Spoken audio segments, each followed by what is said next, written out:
Guys, welcome to my YouTube channel. ഇന്ന് ഞാൻ ഉണ്ടാക്കുന്നത് ഒരു ബിരിയാണിയാണ്. ആളും കൂടി ഉണ്ട് ബിരിയാണി ഉണ്ടാക്കാൻ. ഹായ്, ഇതാണ് Lena, strength and conditioning coach. അതെ, ഇൻസ്റ്റാഗ്രാം ഞാൻ ഡിസ്ക്രിപ്ഷനിലേക്കാം. അപ്പം നിങ്ങൾക്ക് എന്തെങ്കിലും ട്രെയിനിങ് ഒക്കെ വേണമെങ്കിൽ പുള്ളിക്കാരിയെ സമീപിച്ചാൽ മതി. ഇല്ല, പക്ഷെ വർക്കിലാണ് കാര്യം.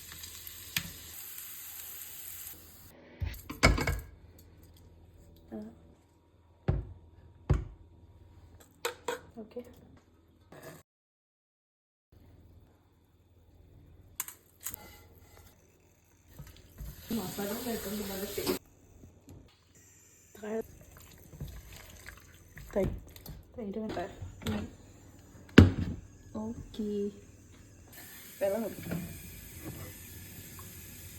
ടൈപ്പ് ട്രെയിനിങ് ആണ് ലെന കൊടുക്കുന്നത്. ഞാൻ സ്ട്രെങ്ത് ആൻഡ് കണ്ടീഷനിങ് ആണ് ഫോക്കസ് ചെയ്യുന്നത്. ഓൺലൈൻ ട്രെയിനിങ്ങും ഓൺലൈൻ പേഴ്സണൽ ട്രെയിനിങ്ങും ഞാൻ എടുക്കുന്നുണ്ട്. ആർക്കെങ്കിലും എന്തെങ്കിലും ഡൗട്ട് ഉണ്ടെങ്കിൽ DM ചെയ്താൽ മതി.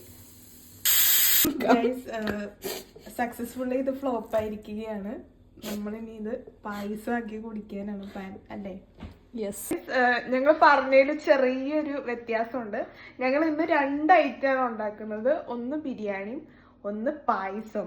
വെറും പായസമല്ല, എന്ത് പായസമാണ്? അരി പായസമാണ് നമ്മൾ ഉണ്ടാക്കുന്നത്.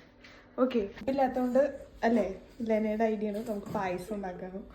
പിന്നെ ഞങ്ങൾക്ക് പറയാനുള്ള ഒരു ഉപദേശം എന്ന് പറഞ്ഞാൽ, നിങ്ങൾ എന്ത് സാധനം മേടിച്ചാലും അതിലെന്തെങ്കിലുമൊക്കെ എഴുതി വെച്ചിട്ടുണ്ടാവും. അത് വായിച്ചിട്ട് വേണം നിങ്ങൾ ചെയ്യാൻ, കേട്ടോ? ചിക്കൻ സെറ്റ് മതി.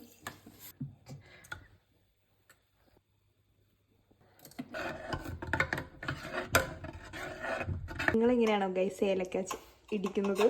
Comment below. അപ്പൊ അവർക്ക് മനസ്സിലാവും. നമ്മൾ വേവിച്ച് വെച്ച ബസ്മതി റൈസ് ആണ്, ബസ്മതി പായസമാണ് നമ്മൾ ഉണ്ടാക്കുന്നത്. റൈസ് ഇട്ടിട്ട് ഇങ്ങനെ ഉടച്ചു കൊടുക്കണം.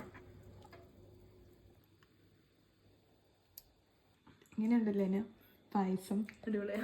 ഗൈസ്, എല്ലാവരും ട്രൈ ചെയ്യണം, അല്ലേ?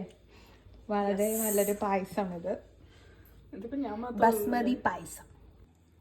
നമ്മളിനി ചോറിട്ട് ഇനി നമുക്കിത് അടച്ച് കുറച്ച് നേരം വേവിക്കാം.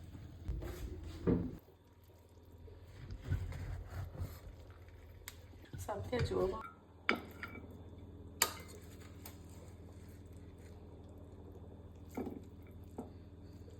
ചിക്കൻ കറിച്ചിട്ടുണ്ട്.